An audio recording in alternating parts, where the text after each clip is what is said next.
자, 고1 6월 모의고사 비문학 파트 보고 있습니다. 자, 26에서 30번 지문이 되겠고, 법의 효력에 관련된 지문이 되겠네요. 법 효력. 자, 문제 먼저 보고, 지문을 분석할게요. 윗글의 내용. 자, 포인트 문제, 기억. 그 다음에, 30번 문제는 사전적 의미. 그 다음에 29번은 적용 문제가 되겠네요.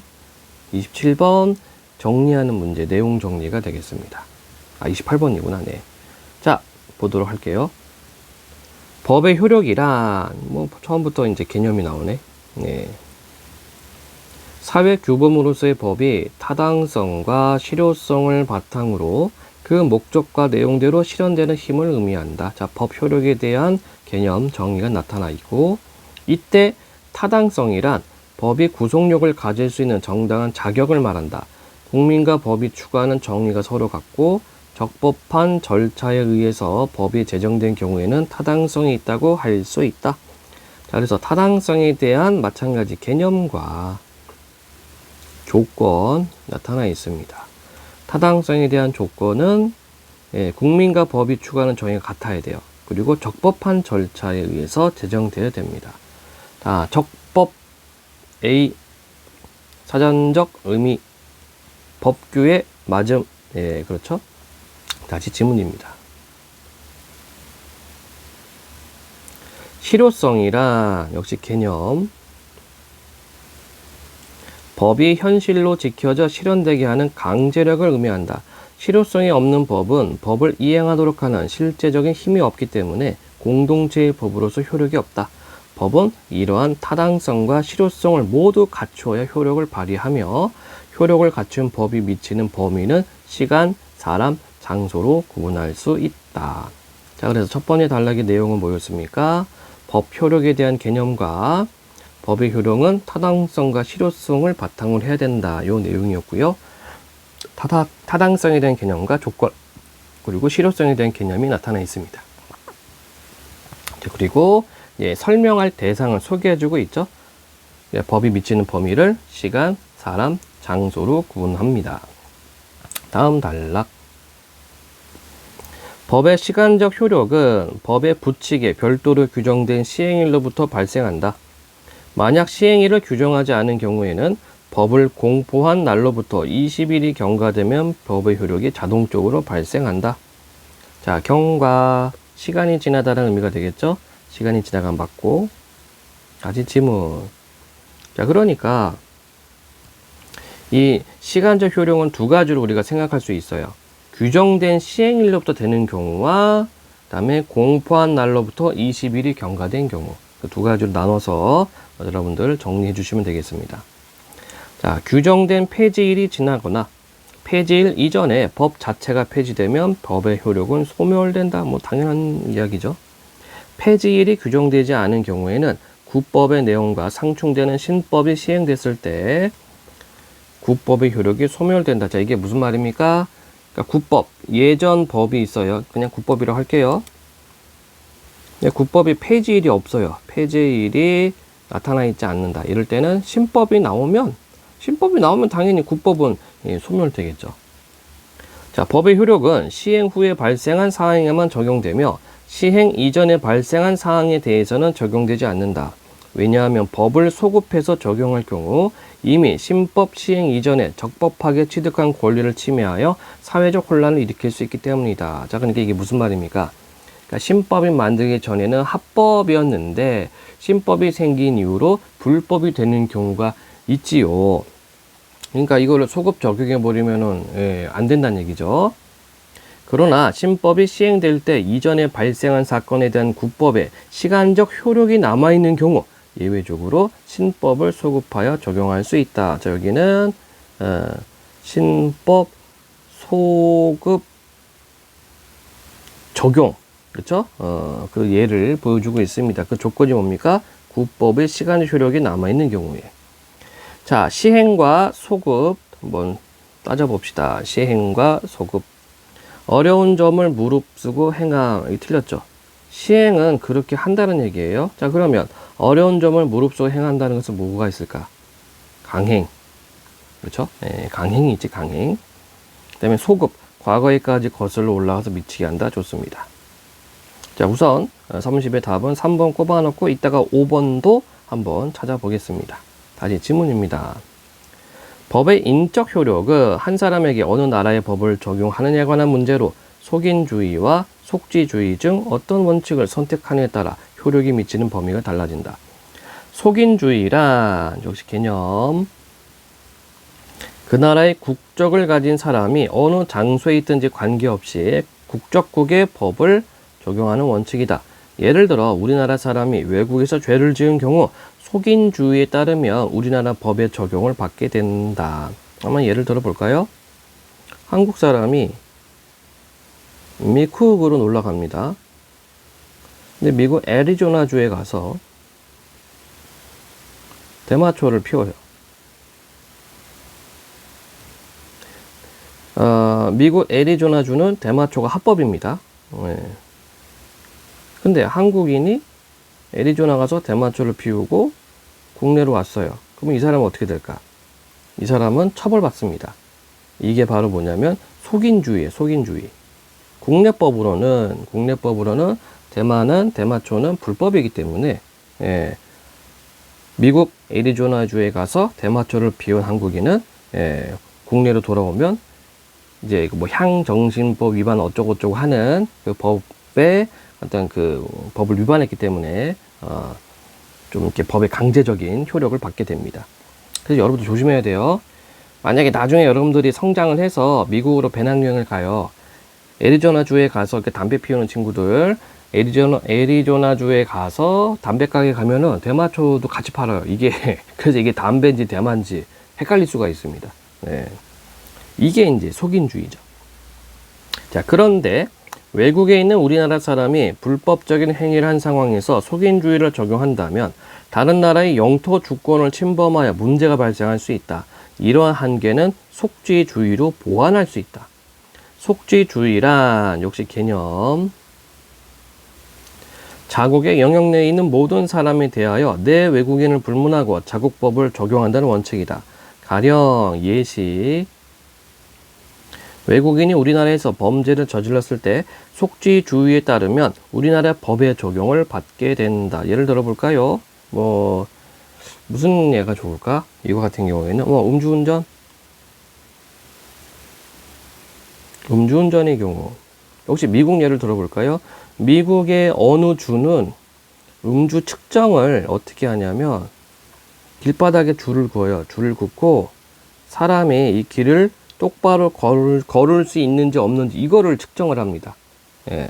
그러니까 우리나라처럼 혈중 알코올 농도가 0.03% 이상 이렇게 호흡기로 측정을 하죠. 근데 그게 아니라 미국의 어느 주에서는 이렇게 음주 자동차 운전 상황이 의심이 되면은 운전자를 내리게 해서 이렇게 걷게 만들어요. 근데 만약에 비틀비틀 걸으면은 이제 구속시키는 거고 단속하는 거고 똑바로 걸으면은 그냥 보내줍니다. 다르죠. 근데 이 사람이 주에서 온 사람이 한국에서 음주운전을 걸렸다. 이럴 때는 속인주의가 아니라 속지주의 원칙에 따라서 처벌받는 거죠. 예. 자, 그런데 주한외교사절은 기본적으로 우리나라의 법을 준수해야 하지만 면책 특권 때문에 예외적으로 법의 효력이 발생하지 않는다. 면책 특권, 면책 책임을 면한다 라는 뜻입니다. 책임이나 책망을 면함. 맞죠? 따라서 30의 답은 3번. 다시 지문 마지막 단락. 법의 장소적 효력은 법이 어떤 공간에 적용되느냐에 관한 문제다. 국가의 법은 원칙적으로 그 국가의 주권이 미치는 전체 영역인 영토, 영해, 영공에 걸쳐 적용되는데 예외적으로 도시계획법 중 일부 조항처럼 특정 지역에만 적용되는 법도 있다. 자, 이런 게 무슨 특별법이라고 얘기를 하죠. 신도시를 만들 때 신도시 특별법 이렇게 또 만들기도 합니다. 자, 크게 어려운 내용들은 아니에요. 자, 26번입니다. 윗글의 내용과 일치하는 것은 법의 효력은 국가 영역의 일부에만 적용될 수도 있다. 방금 마지막 부분이 되겠네. 1번 꼽아놓고 법의 폐지일이 경과하지 않으면 법을 폐지할 수 없다. 아니죠. 예, 폐지일이 경과하지 않더라도 법을 폐지할 수 있습니다. 그래서 법 자체가 이쪽이 아니구나. 어디 갔지? 예. 순간 헷갈렸네. 법 자체가 소멸되거나 또는 신법이 나왔을 때, 그렇죠? 이렇게 되면은 폐지가 되는 거죠. 법의 효력은 부칙의 시행일을 반드시 규정해 발생한다. 이것도 아니죠. 시행일이 없는 경우에는 법을 공포하고 20일이 경과되면은 발생합니다. 주한외교사절은 우리나라의 법을 준수하지 않아도 된다. 준수해야지. 아까 어디 있더라? 면책특권. 여기 주한외교사절은 기본적으로 우리나라 법을 준수해야 됩니다. 외국에 있는 우리나라 사람에게 우리나라 법을 적용하더라도 타국의 영토 주권을 침범할 수가 있죠. 그렇기 때문에 속지주의로 보완을 할 수가 있다. 따라서 내용과 일치하는 것은 1번. 27번입니다. 기억의 이유. 기억이 뭐였더라? 타당성과 실효성을 모두 갖춰야 효력을 발생한다. 자, 1. 법이 타당성만 있고 실효성이 없으면 법의 제정 과정에서 절차적 정당성을 가질 수 없기 때문에, 자, 법의 제정 과정에서 절차적 정당성을 가질 수 없는 것은 타당성입니다. 이게 틀렸고. 2. 법이 타당성만 있고 실효성이 없으면 법 위반 행위를 금지하는 정당한 자격을 갖출 수 없기 때문에, 자, 정당한 자격을 갖추는 거는 타당성이죠. 3. 법이 실효성만 있고 타당성이 없으면 해당 법의 실현을 위한 강제력을 가질 수 없기 때문이죠. 실효성이 강제력입니다. 4. 법이 실효성만 있고 타당성이 없으면 법이 추구하는 정의를 국민으로부터 인정받을 수 없다. 자, 타당성의 조건 두 개가 있었죠. 그게 바로 뭡니까? 법이 추구하는 정의와 국민이 추구하는 정의가 같을 때, 즉 인정을 받아야 된다는 얘기죠. 얘가 맞는 게 되겠네. 5. 법이 타당성과 실효성을 모두 갖추더라도 법을 실제적으로 이행하도록 하는 힘을 국민들에게 인정받지 못하기 때문에, 이거는 국민들에게 인정받는 거는 법이 추구하는 정의입니다. 그렇죠? 이거는 좀 섞어버렸어요. 5번은. 따라서 가장 적절한 것은 4번. 자, 28번 문제. 윗글을 참고할 때 가나다에 들어갈 수 있는 말로 바르게 짝진 것은, 음주가 허용된 나라인 A국 국민 땡땡씨가 음주가 금지된 B국에서 음주를 한 경우 뭐뭐에 따르면 뭐뭐의 법을 적용해야 하고, 이에 따른 B씨, 땡땡씨는 뭐뭐다. 단 땡땡씨는 A국에서 B국으로 파견된 외교사절이 아니다.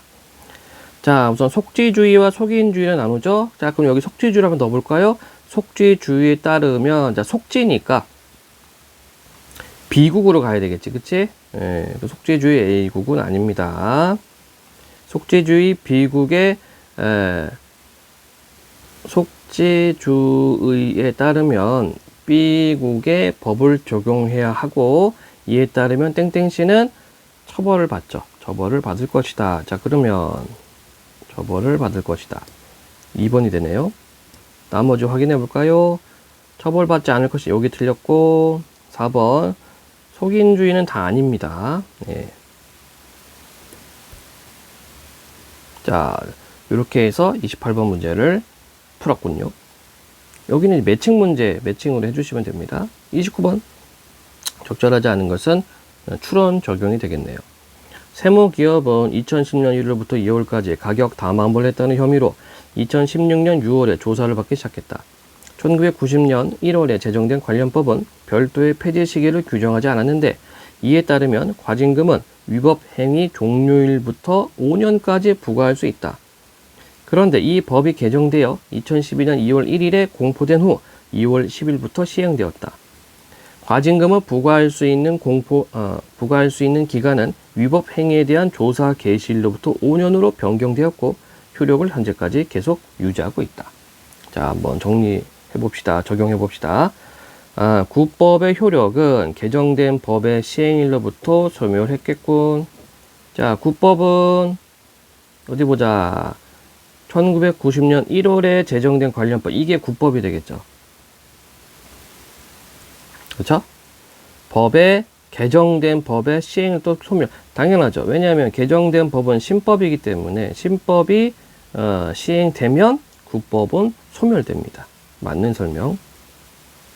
두 번째, 개정된 법에 따르면 세무기업에 대한 과징금은 2021년 7월에는 부과할 수 없겠고, 한번 볼까요? 자, 개정된 법은 위법 행위에 대한 조사 개시일로부터 5년이라고 했습니다. 그러면 세무기업에 대한 조사일이 언제입니까? 여기 있군요. 2010년 6월에 조사를 받기 시작했어요. 여기에 5년입니다. 5년. 5년을 더하면은 2021년 5월까지 되려나? 만약에 6월 1일부터 조사 받았으면은 5월 31일까지 과징금을 할 수 있겠죠. 자, 그래서 3번 세무기업에 과징금이 부과되었다면 미안. 2번을 보고 있었죠. 정신이 오락가락합니다. 개정된 법에 따르면 세무기업에 대한 과징금은 2021년 7월에는 부과할 수 없다. 그렇죠. 아마 2021년 5월까지, 5월 31일까지 부과할 수 있을 겁니다. 맞는 설명이고요. 3번 세무기업에 과징금이 부과되었다면 개정된 법을 소급하여 적용한 것으로 볼 수 있겠군. 자, 위의 지문에서 국법에 효력이 남아 있으면 신법으로 소급 적용할 수 있다고 얘기를 했습니다. 자, 국법은 뭐라고 했냐면 위법 행위 종료일부터 5년까지라고 얘기를 했어요. 위법 행위가 언제 종료되었습니까? 2010년 1월부터 2월까지 가격 담아버렸는데 2010년 2월이니까 여기에 5년을 더하면요 2015년 되려나? 2015년까지 국법의 효력이 있는 겁니다. 자, 그런데 신법은 언제 개정이 되었습니까? 신법은 2012년 2월 1일에 공포되었습니다. 그리고 2월 10일부터 시행되었어요. 그러니까 국법의 효력이 남아있는 기간 중에 신법이 개정되었기 때문에, 신법이 나왔기 때문에 법을 소급할 수 있죠. 때문에 과징금이 부과되었다면 개정된 법을 소급하여 적용한 것으로 볼 수가 있습니다. 자, 4번.